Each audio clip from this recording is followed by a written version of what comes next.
교재 286페이지 보시겠습니다. 자, 교재는 286페이지 가시고 요약집은 142페이지입니다.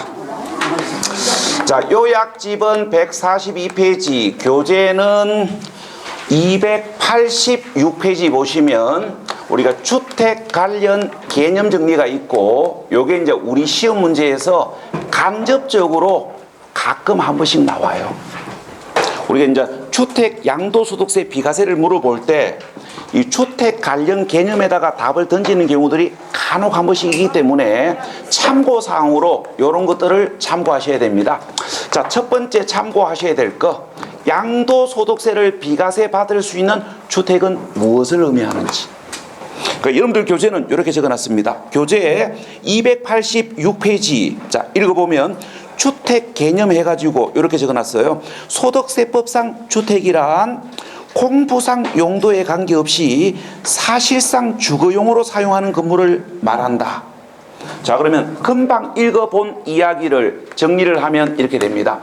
우리가 양도소득세를 비과세 받을 수 있는 주택으로 인정을 받으려면은 공부상 용도는 관계가 없고 사실상, 그러니까 사실상 상시 주거용으로 사용하는 건물이어야 합니다. 자, 그럼 설명을 해볼게요. 자, 이 설명을 이해를 하시려면은 자, 뭐를 가져오셔야 되냐면은 실질과세 원칙을 가져오셔야 돼요. 우리가 양도소득세는 실질과세하기 때문에 공부상 현황과 사실상 현황이 다르면 공부상 현황에 관계없이 사실상 현황에 따라 부과하지요. 그래서 양도소득세를 비과세 받을 수 있는 주택으로 인정을 받으려면 공부상 용도는 관계가 없고 사실상 용도가 주거용이어야 됩니다. 자, 그래서 여러분들 교재 286페이지 밑에서 둘째 줄, 자, 2항 읽어볼게요. 공부상 주택인 경우에도 사실상 영업용 건물로 사용하다가 양도를 하면 비과세 받을 수 있는 주택으로 보지 아니한다. 그러니까 이 이야기를 여러분들은 기억을 하는 게 아니고 판단을 하셔야 됩니다. 뭐를 가지고 판단하셔야 되냐면은 실질과세 원칙을 가지고 판단하셔야 돼요. 우리가 양도소득세는 실질과세를 원칙으로 하기 때문에 공부상 현황에 관계없이 사실상 현황에 따라 부과합니다.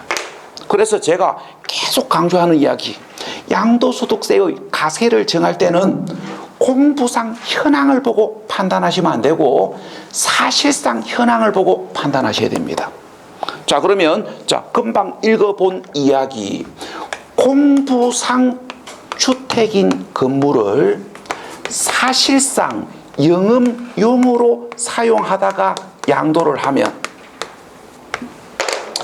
공부상 현황에 관계없이 사실상 현황에 따라 부과하기 때문에 사실상 현황에 따라 영업용 건물의 양도로 보는 것이지 주택으로 보지 아니한다.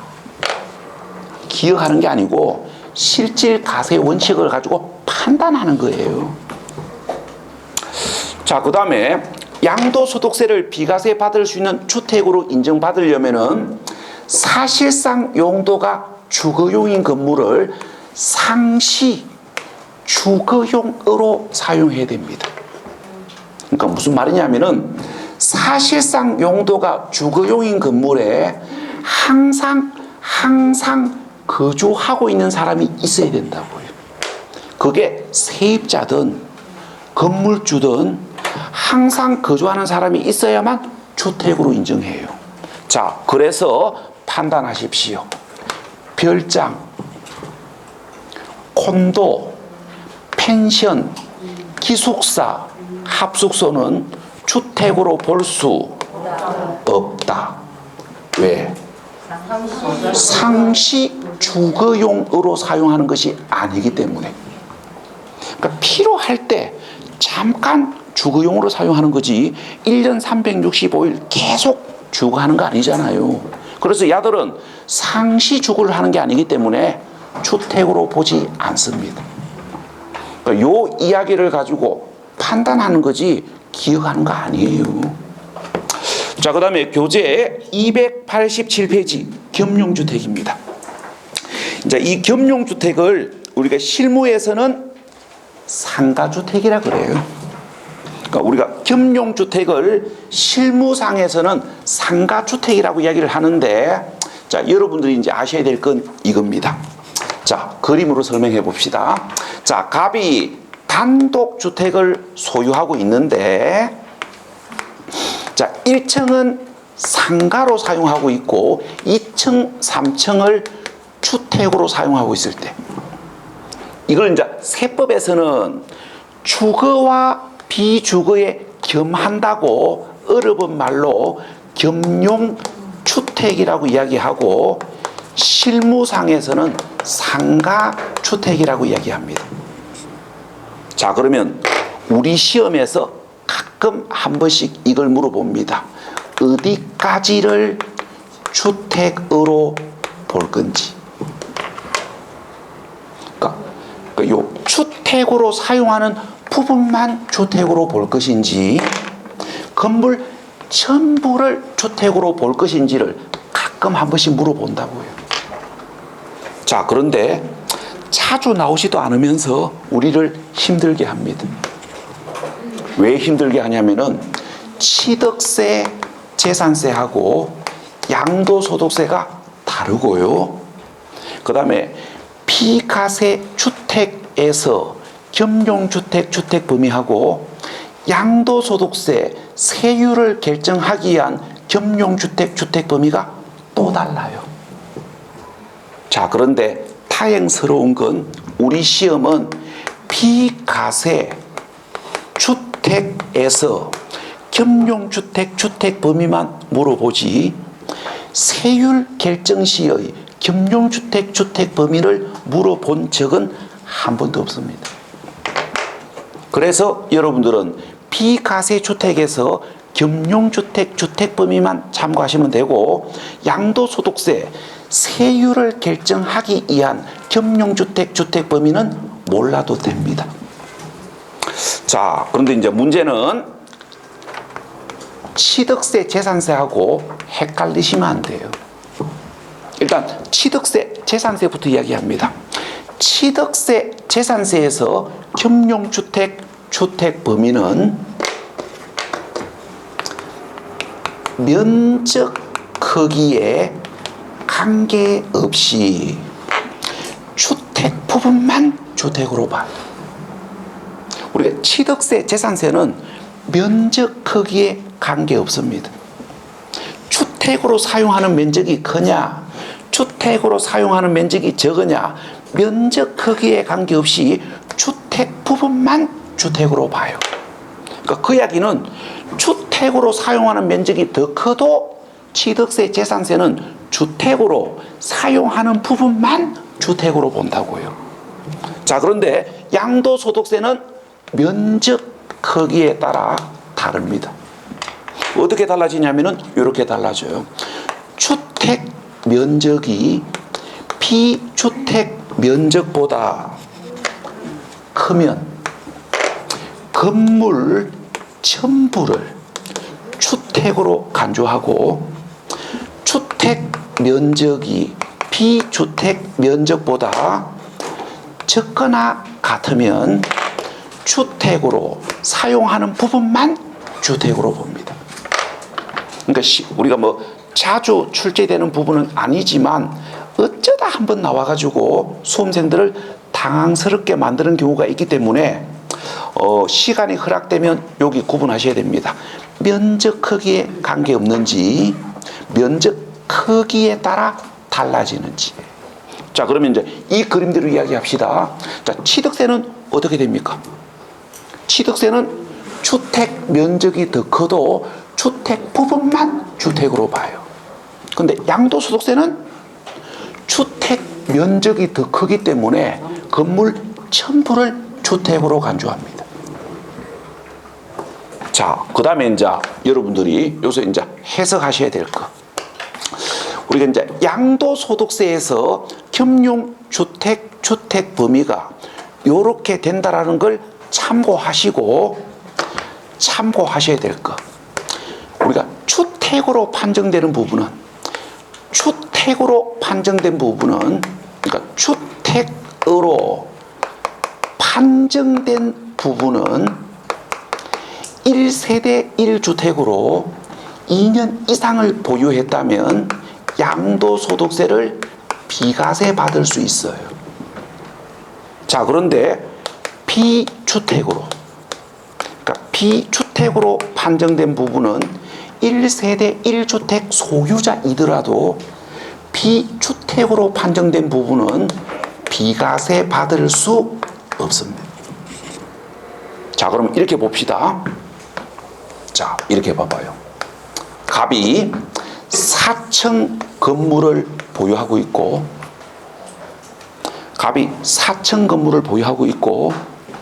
자, 지금 현재 1, 2층은 상가로 사용하고 있고 3, 4층은 주택으로 사용하고 있습니다. 자, 이 건물을 3억에 샀는데 팔려고 보니까 애누리 없이 9억이다. 이거 외에 다른 부동산은 없다 합시다. 자, 그러면 갑이 세금을 안 내려면은 팔기 전에 잔머리를 한번 굴려야 됩니다.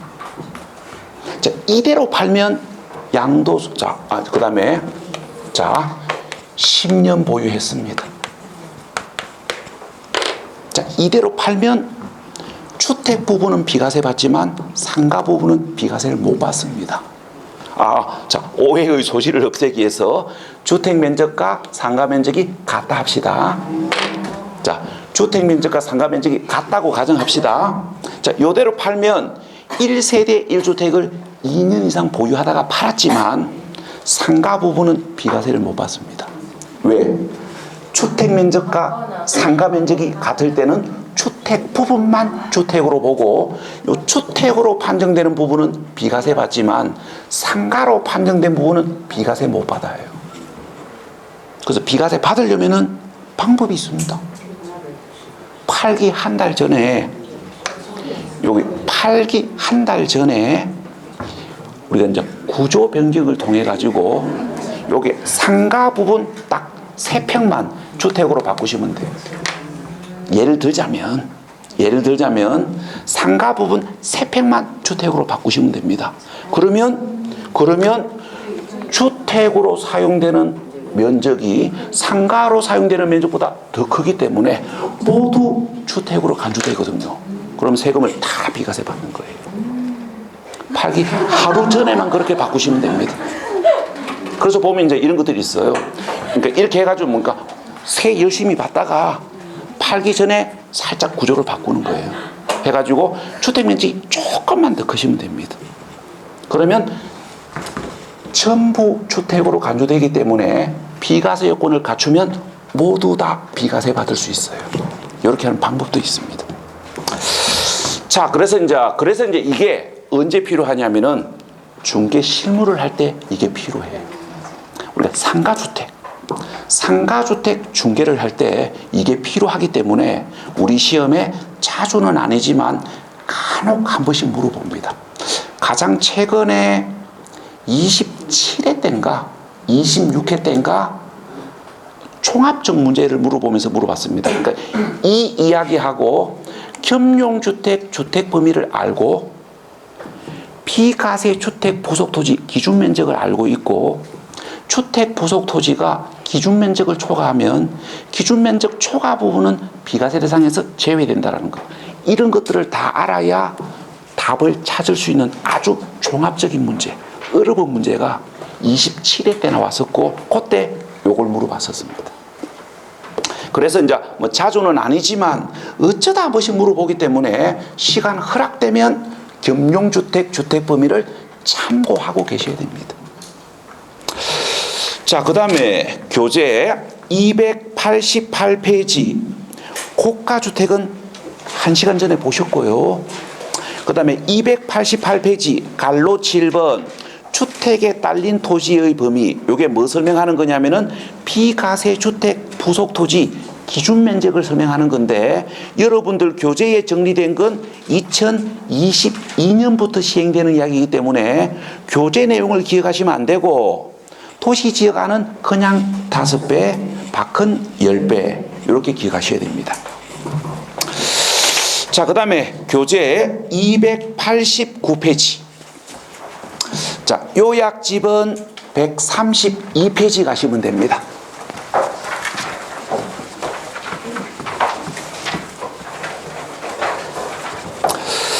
자, 지금부터 이제 뭘 보셔야 되냐면은 1주택 특례를 보셔야 되는데, 자, 일단 분위기 조성을 조금 하고 설명을 드리겠습니다.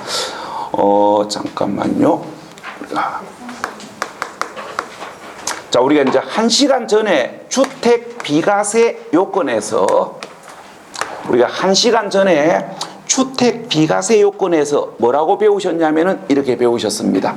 우리가 주택을 팔았을 때 비과세를 받으려면은 1세대에 해당하는 자가 국내에 소재하는 하나의 주택을 2년 이상 보유 양도했을 때 비과세 받을 수 있다고 이야기 드렸는데, 자, 그러면 이제 요 이야기를 좀 더 이제 확장을 시켜 볼게요. 우리가 주택을 팔았을 때 비과세를 받으려면은 국내에 소재하는 주택이 하나일 때 비과세 합니다. 자, 그래서 우리가 1시간 전에 보셨듯이 1세대에 해당하는 자가 국내에 소재하는 주택이 2주택 이상인 경우에는 먼저 양도하는 주택은 비과세 받을 수 없습니다. 자, 그런데 이제 이게 조건이 붙어요. 그러나 우리가 1주택 특례에 해당이 되면 실제 보유 주택은 2주택이지만 1주택 양도로 간주하여 비과세 가능합니다. 그래서 이제 지금부터 1주택 특례와 관련해 가지고 여러분들은 2가지 공부를 하셔야 됩니다. 첫 번째 공부하셔야 될 거, 1주택 특례를 받을 수 있는 사유에 어떤 사유가 있는지를 참고하셔야 되고, 그 다음에 이제 두 번째 알고 계셔야 될 거, 이러한 사유로 2개의 주택을 보유하고 있는 자가 실제 주택은 2개이지만 1주택 양도로 간주받아서 비과세 혜택을 받기 위해서는 1주택 양도로 간주를 받기 위해서는 몇 년 안에 팔아야 되는지, 1주택 양도로 간주를 받기 위해서는 어느 주택을 먼저 양도해야 하는지를 정리를 하셔야 되는데, 우리가 1주택 특례가 우리 시험에 29회 때 나왔었습니다. 29회 때 나왔었는데 주로 여기에다가 답을 던져요. 우리가 1주택 양도로 간주를 받으려면은 몇 년 이내에 어느 주택을 먼저 팔아야 되는지 주로 여기 물어봅니다. 자, 그러면 자, 교재는 289페이지를 보시고, 자, 요약집은 132페이지에 가셔가지고, 자, 일시적 2주택입니다. 자, 예를 들어서 봅시다. 우리가 A주택을 보유하고 있는 갑이 우리가 B주택을 취득을 해가지고 주거를 이전하는 과정에서 A주택이 팔리기 전에 주거 이전 목적 주택을 먼저 취득을 함으로 인하여 주거를 이전하는 과정에서 일시적으로 이 주택을 보유하는 경우가 있습니다. 자, 그러면 이제 지금부터 우리가 이제 일시적 2주택 특례와 관련해 가지고, 자, 첫 번째 보셔야 될 거 이겁니다. 주거를 이전하는 과정에서 일시적으로 2주택이 된 것으로 인정을 받으려면은 어떠해야 되는지, 우리가 주거를 이전하는 과정에서 2주택이 된 것으로 인정을 받으려면은 어떻게 했어야 되냐면은 이러했어야 됩니다. 종전주택을 취득한 후 1년 이상 지난 후에 다른 주택을 취득해야 됩니다. 자, 제가 역으로 설명을 해볼게요. A주택 취득하고 3일 만에 B주택 취득했을 때 A주택에서 B주택으로 주거 이전하면서 2주택이 된 겁니까? 이거는 아니에요. 이거는 돈 될까 싶어서 일부러 2개 구입한 거지. 그래서 주거 이전 과정에서 2주택이 된 것으로 인정을 받으려면은 종전주택을 취득한 후 최소한 1년 이상이 지난 후에 다른 주택을 취득해야 된다는 거. 요거 참고하셔야 되고, 그 다음에 이제 이걸 알고 계셔야 됩니다. 주거 이전 과정에서 일시적으로 2주택이 된 자가 실제 주택은 2개이지만 1주택 양도로 간주받으려면은 몇 년 이내에 어느 주택을 먼저 팔아야 되는지. 자, 가봅시다. 다른 주택을 취득한 날로부터 몇 년? 3년 이내에 어느 주택을? 종전주택을 먼저 양도해야 1주택 양도로 간주하고 2년 이상 보유했다면 비과세 받습니다. 자, 그런데 요게 이제 개정되는 이야기가 있습니다. 자, 어디가 개정되냐면은 여기가 개정됩니다. 자, 지금부터 분위기가 바뀝니다.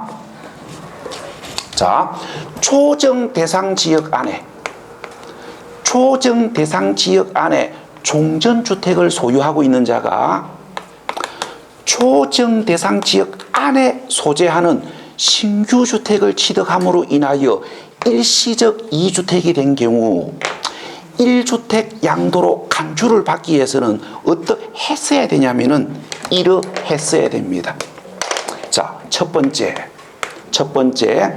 신규 주택을 취득한 날로부터 1년 이내에 신규 주택에 전입 신고해야 됩니다. 새로운 주택을 취득하자마자 바로 이사 들어가야 된다고요. 그러니까 1년 이내에 신규 주택에 전입 신고를 해야 된다는 얘기는 취득하자마자 바로 이사 들어가야 된다는 얘기예요. 자, 그 다음에 두 번째 조건. 다른 주택을 취득한 날로부터 새로운 주택을 취득한 날로부터, 그러니까 새로운 주택을 취득한 날로부터 몇 년? 3년이 아니고 1년 이내에 어느 주택을?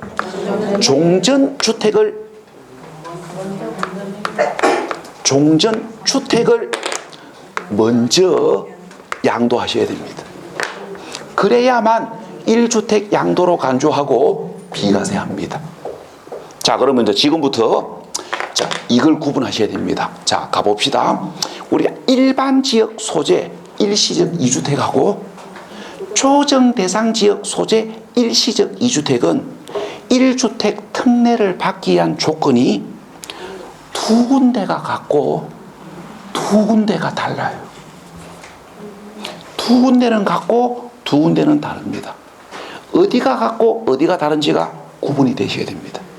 그게 구분이 되면 혼란스럽지가 않고, 이게 이제 구분이 안 되면 공부가 혼란스러워지는 거예요. 자, 일단 뭐는 같습니까? 첫 번째, 종전주택을 취득한 후 1년 이상 지난 후에 다른 주택을 취득해야 특례 대상으로 인정된다는 거. 요거 같고요. 그 다음에 종전주택을 먼저 팔아야 1주택 양도로 간주한다는 것 같습니다. 여기까지는 같아요. 자, 그런데 이제 어디가 다르냐면은 첫 번째 차이점, 1주택 양도로 간주받기 위한 양도 기간이 달라요. 우리가 일반 지역 일시적 2주택은 3년 안에 파셔야 됩니다. 그런데 초정 대상 지역 일시적 2주택은 1년 이내에 파셔야 돼요. 그 다음에 차이점이 하나 더 있습니다.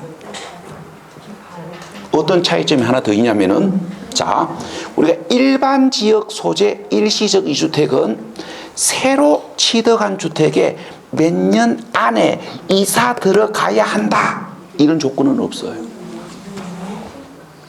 그래서 일시적 이주택은 새로 취득한 주택에 거주 안 해도 됩니다. 일반 지역 일시적 이주택은 새로 취득한 주택에 몇 년 안에 이사 들어가야 한다, 이 조건이 없어요. 그래서 일반 지역 일시적 이주택은 새로 취득한 주택에 이사 안 들어가도, 새로 취득한 주택 전세 나도 3년 안에 종전주택 먼저 팔면 비과세 받습니다. 자, 그런데 조정 대상 지역 일시적 주택은 반드시 새로운 주택을 취득한 날부터 1년 안에 이사 들어가셔야 됩니다. 그래야 비과세 받아요. 그래서 두 군데가 같고 두 군데가 달라요. 자, 그 다음에 교재 290페이지 노부모 동거복량, 291페이지 혼인으로 인한 이주택을 보셔야 되는데, 자, 여기가 정확하셔야 됩니다. 동거복량으로 2주택이 되었을 때와 혼인으로 2주택이 되었을 때 1주택 양도로 간주받기 위해서는 몇 년 이내에 어느 주택을 먼저 팔아야 되는지 요게 정확하셔야 돼요. 근데 문제는 여기가 헷갈리시면 안 됩니다. 자, 제일 먼저 동거복량부터 갑시다. 직계존속을 동거복량하기 위하여 세대를 합쳐서 2주택이 된 자가 1주택 양도로 간주받으려면 몇 년 이내에? 우리가 합가일로부터 몇 년? 10년 이내에 둘 중 먼저 양도하는 주택은 1주택으로 간주합니다. 자, 그런데 혼인으로 세대를 합쳐서 2주택이 된 경우에는 합가일로부터 몇 년? 10년이 아니고 5년 이내에 둘 중 먼저 양도하는 주택은 1주택으로 봐요. 그래서 여기 양도 기간이 헷갈리시면 안 됩니다. 동거복량은 10년이고 혼인은 5년입니다. 요게 여러분들이 2주 전에 봤던 종합부동산세에서 봤던 이야기하고 연결되는 이야기예요. 우리가 2주 전에 종합부동산세에서 뭘 공부하셨냐면은 직계존속의 동거복량 또는 혼인으로 세대를 합쳐서 동일한 세대가 되면 합가일로부터 일정 기간은 각각 독립된 세대로 간주한다 그랬지요. 혼인은 5년간, 동거복량은 10년간. 같은 맥락이에요. 자, 그 다음에 교재 291페이지 상속입니다. 우리가 상속으로 2주택이 된 경우, 우리가 이제 정확하게 이야기하면 우리가 기존에 주택을 하나 보유하고 있는데, 그러니까 기존에 주택을 하나 보유하고 있는데 우리가 피상속인의 사망으로 주택을 상속을 받아서 2주택이 된 경우를 이야기합니다. 자, 그러면 상속을 받음으로 인하여 2주택이 된 자가 1주택 양도로 간주를 받으려면은, 자, 몇 년 이내에 어느 주택을 먼저 파셔야 됩니까? 양도 기간은 관계없습니다. 상속을 받아서 2주택이 된 날로부터 3년 안에 파느냐, 5년 안에 파느냐, 5년 후에 파느냐, 양도 기간은 관계없고, 상속 받은 주택보다 종전에 보유하고 있던 일반 주택을 먼저 양도하시면 돼요. 그러면 1주택 양도로 간주하고 2년 이상 보유했다면 비과세 받습니다. 여기까지가 우리 시험에 일반적으로 출제되는 문제는 여기까지입니다. 우리가 1주택 특례가 우리 시험에 나왔을 때 문제 난이도가 일반적 난이도를 유지하면 딱 여기까지 물어봐요. 그런데 이제 우리가 걱정스러운 건 시험 난이도가 올라갔을 때가 문제입니다. 그러니까 시험 난이도가 쑥 올라가면 어디를 물어볼 수 있냐면은 농어촌주택 특례를 물어볼 수도 있고 장기 임대주택 특례를 물어볼 수도 있어요. 그래서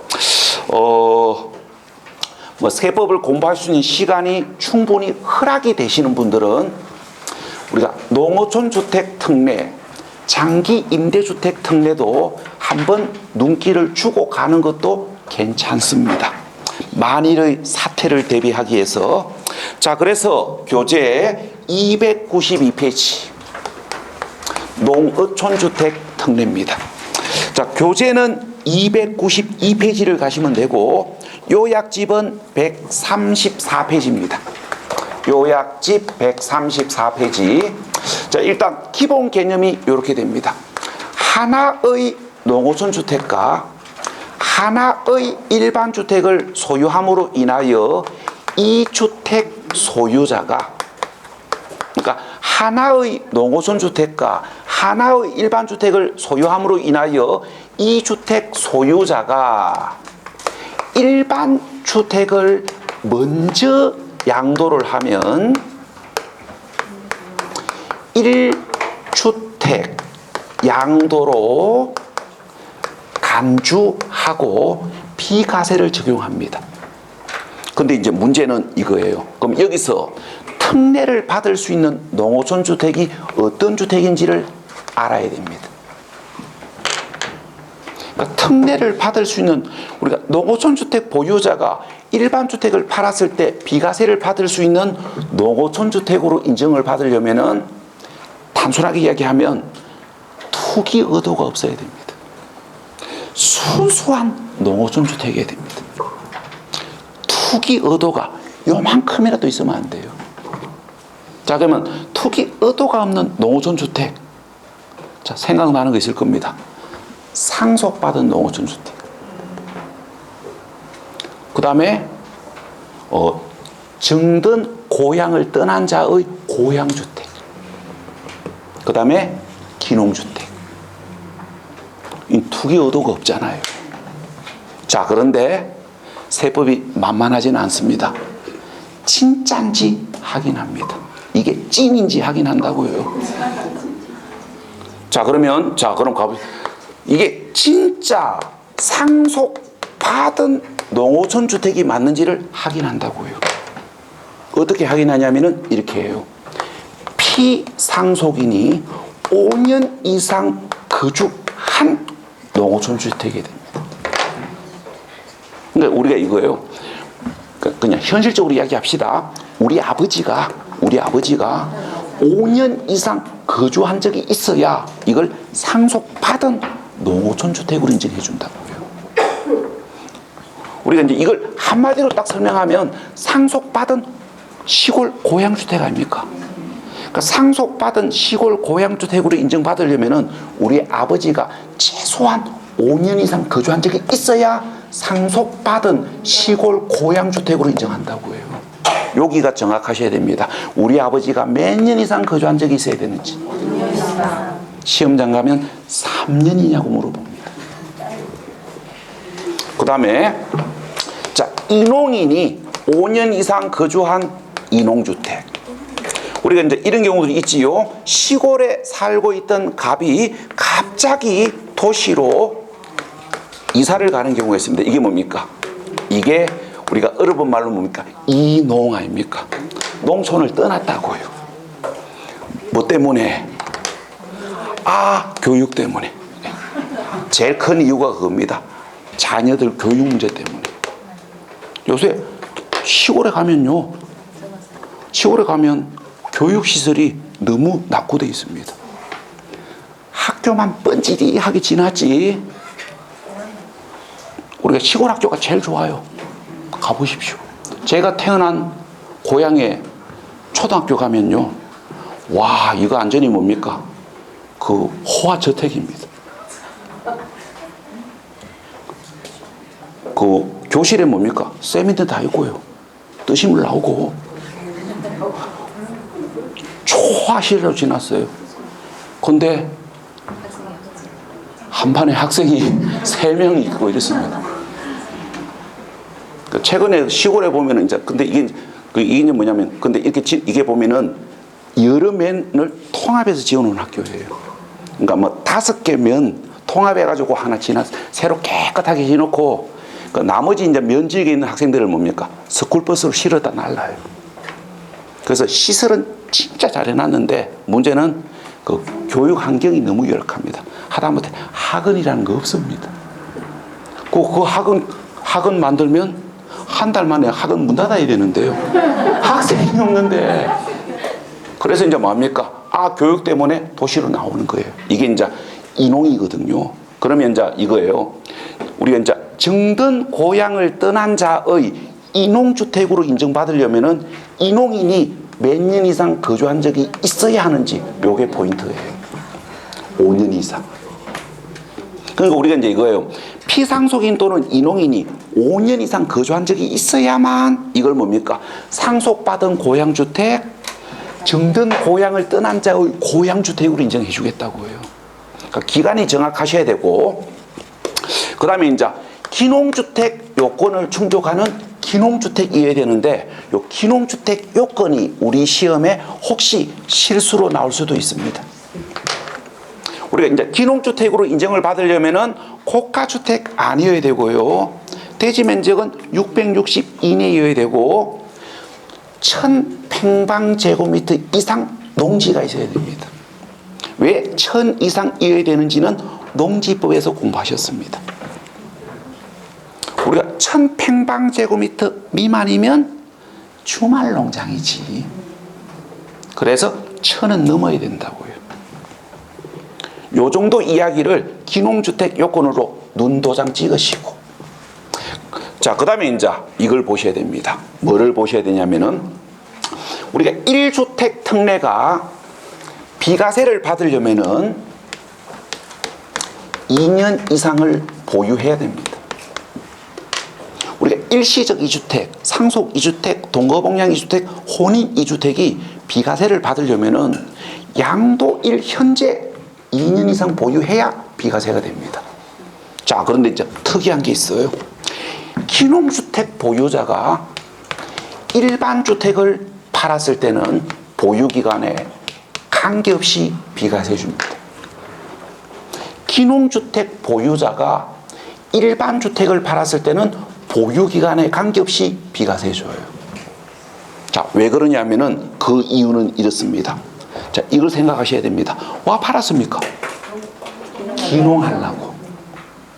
기농하려고 도시주택을 팔았는데 보유기간이 2년 안 됐다고 양도소득세 7천만 원 내라 하면 기농합니까? 안 갑니다. 그래서 쉽게 기농할 수 있도록 하기 위하여 일단 보유기간에 관계없이 비과세 줍니다. 보유기간, 그러니까 쉽게 기농할 수 있도록 하기 위해서 일단 보유기간에 관계없이 비과세하고 진짜 기농했는지 나중에 따져봅니다. 진짜로 기농했으면 자, 뭐하고 있겠습니까? 기농주택에 거주하면서 열심히 농사를 짓고 있겠지요. 아마 오늘 고추 모종 심으러 갔을 겁니다. 왜 그러냐면, 왜 심으러 갔냐면은 지난주에 심어놨는데 얼어 죽었거든. 어제도 많이 추웠고 지난주 뭐 언젠가 또 추웠지요. 그때 얼어 죽었어요. 그래서 이번 주말에 저 고추 모종 다시 심으러 가야 됩니다. 제가 우리 어머니가 다시 오랍니다. 어제 전화 왔습니다. 고추 얼었다고 다시 심으러 오라고. 저 시골에 저도 농사 짓거든요. 여기 보면은 저 어디입니까? 저 신불산에 아마 그 뭐죠? 꽃이 아마 다 얼었을 겁니다. 제가 이제 저는 대구 있는데 대구에 대구에 진달래가 뭐죠? 참꽃. 네. 참꽃이 유명한 데가 있어요. 그런데 이틀 전에 추위에 꽃이 다 얼어붙어요. 그래가지고 누가 사진 찍어놨다고요. 다 얼었다면서. 보니까 완전히 뭐 엉망이더라고요. 하기사 어차피 코로나 때문에 가보지도 못하는데 잘 됐다 싶기도 하고요. 자, 하여튼, 그래서 이제 기농주택에 거주하면서 농사를 짓고 있겠지요. 그래서 이제 기준이 이렇게 됩니다. 기농주택에 3년 이상 거주를 하면서 영농에 3년 이상 종사를 해야 됩니다. 그래야 진짜로 기농한 걸로 봐가지고 양도소득세를 영원히 비과세 해줘요. 그런데 이제 세무공무원이 나중에 확인 조사를 나가 보니까 기농주택에 거주도 안 하고 농사도 안 짓더라. 그럼 이거 뭐 한 거예요? 기농을 빙자하신 거예요. 그러니까 이런 분들이 계십니다. 똑똑하신 분들이 있어요. 자, 갑이 재개발 예정지역 단독주택을 하나 구입했습니다. 3억에 구입했는데, 자, 재개발 관리처분인가가 나왔다 합시다. 관리처분인가가 나왔고 사업이 확정되면서 지금 호가가 9억이라 합시다. 와, 6억 벌었습니다. 그런데 팔려고 보니까 보유기간이 1년 8개월밖에 안 됐고 지금 당장 팔아야 될 입장이다. 그러면 가격이 6억 올랐거든요. 그럼 보유기간이 2년 안 됐기 때문에 양도세를 내야 됩니다. 우리가 이제 입주권을 양도하는 날 현재 다른 주택이 없으면, 그러니까 입주권을 양도하는 날 현재 다른 주택이 없으면 이걸 주택으로 간주해가지고 비과세 해줍니다. 그러면 보유기간이 2년 넘었으면 고가주택 아니기 때문에 양도차익 6억 모두 다 비과세 받잖아요. 근데 보유기간 2년이 안 됐기 때문에 양도소득세가 한 2억 정도 나올 겁니다. 6억 벌었으니까. 그러면 갑이 양도소득세를 안 낼 수 있는 방법이 있습니다. 뭐 하시면 됩니까? 기농하시면 됩니다. 저기 울주군에 사람 안 살아가지고 다 찌르져 갈락하는 농가주택 한 6천만 원 주고 구입해가지고요, 기농한 걸로 만드시면 됩니다. 기농한 걸로 만들어 놓고 하시면 돼요. 그건 뭡니까? 보유기간에 관계없이 비과세 줍니다.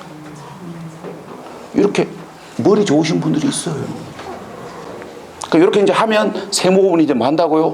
이렇게 잔머리 굴리는 사람들이 있다는 걸 세무공무원도 압니다. 그래서 뭐가 나오냐면 사후조사가 나가요. 3년 되기 전 조사가 나갑니다. 나가가지고 동네 주민들한테 물어봅니다. 이 집 아저씨 어디 갔냐고.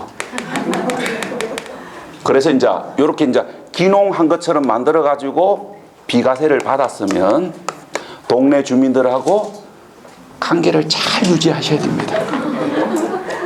그러니까 이제 5월 8일 날 뭐 하셔야 됩니까? 마을 회관에 돼지 한 마리 잡아야 됩니다. 마을 회관에 돼지 한 마리 잡아주면서 노래방 기기 빌리가 밴드도 부르고 해가지고 놀다가 분위기가 무르익잖아요. 그러면 이제 마이크 잡고 한마디 하시면 돼요. 혹시 낯선 사람이 와가지고 물어보면 읍에 장보러 갔다고 이야기해달라. 그래가지고 이제 무난히 잘 넘기셔야 됩니다. 그런데 관계 유지를 잘못하잖아요. 그럼 이제 낯선 사람이 와서 물어봅니다. 이 집 아저씨 어디 갔냐고 물어보면 동네 주민들이 그 아저씨 작년 9월 달에 보고 못 봤는데 합니다. 그럼 이제 이 세무공무원이 의심이 가잖아요. 그럼 이제 조사를 합니다.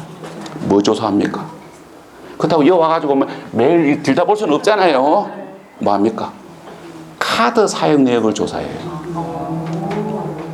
예를 들어서 여기는 울주군인데 이 사람이 카드는 매일 삼산동에서 사용하고 있더라. 그럼 이 사람 뭐 하는 거예요? 여기 살고 있는 거 아니에요. 그래서 세무공무원이 와서 카드 사용 내역서를 들고 와서 묻습니다. 이래 됐는데 당신 혹시 어디 사냐고 묻습니다. 갑이 할 말이 없지요.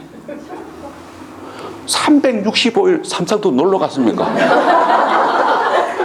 그건 아니거든. 그럼 걔네들 어디 산다는 얘기입니까? 여기서 한다는 얘기잖아요. 그럼 갑은 이시짓고 할 수밖에 없습니다. 실제로는 피 안 났는데요. 그러면 세무공무원이 뭡니까? 3년 거주 안 했잖아요.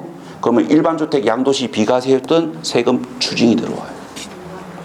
여기까지가 농어촌주택 특례에서 보실 이야기입니다. 시험에 잘 나오지도 않는 게 볼 게 너무 많습니다. 그래서 선택하십시오. 갖다 버릴 건지 혹시 하는 마음으로 볼 건지. 참고로 최근 5년간은 물어본 적이 없습니다. 제가 혹시 물어볼까 싶어서 설명한 것이지 보편적으로는 잘 안 물어봐요. 그래서 뭐 없는 시간 쥐어짜서 볼 그런 파트는 아닙니다. 자, 그 다음에 여기 장기 임대주택 설명하고 쉬었다 할게요. 자, 교재 294페이지. 자, 294페이지 장기 임대주택입니다. 우리가 장기 임대주택 외의 거주용 주택 이렇게 되어 있는데, 자, 교재는 294페이지고 요약집은 134페이지. 그러니까 요약집 134페이지 제일 위에 보시면 있습니다. 그러니까 요약집 134페이지 제일 위에 보시면 장기 임대주택이 있는데, 자, 예를 들어서 봅시다. 자, 갑이 총 3개의 주택을 보유하고 있고, 자, A 주택은 갑이 거주하는 주택이고, 우리가 B, C 주택은 전세 또는 월세, 임대에 사용하는 주택입니다. 자, 이 상태에서 거주주택을 2년 이상을 보유 양도를 하면 갑은 비과세 받을 수 있다, 없다? 우리가 일반적으로는 비과세 못 받습니다. 그러니까 이 조건만 가지고는 비과세를 안 해줘요. 왜? 집이 한 개가 아니기 때문에. 자, 그런데 비과세 받을 수 있는 방법이 있습니다. 어떻게 하면 비과세 받을 수 있냐면은, 자, 첫 번째 조건, 임대에 사용하고 있는 주택을 임대주택으로 등록할 것. 그러니까 임대에 사용하고 있는 주택을 울산 세무서와 해당 구청에 가가지고 임대주택으로 등록을 하셔야 됩니다.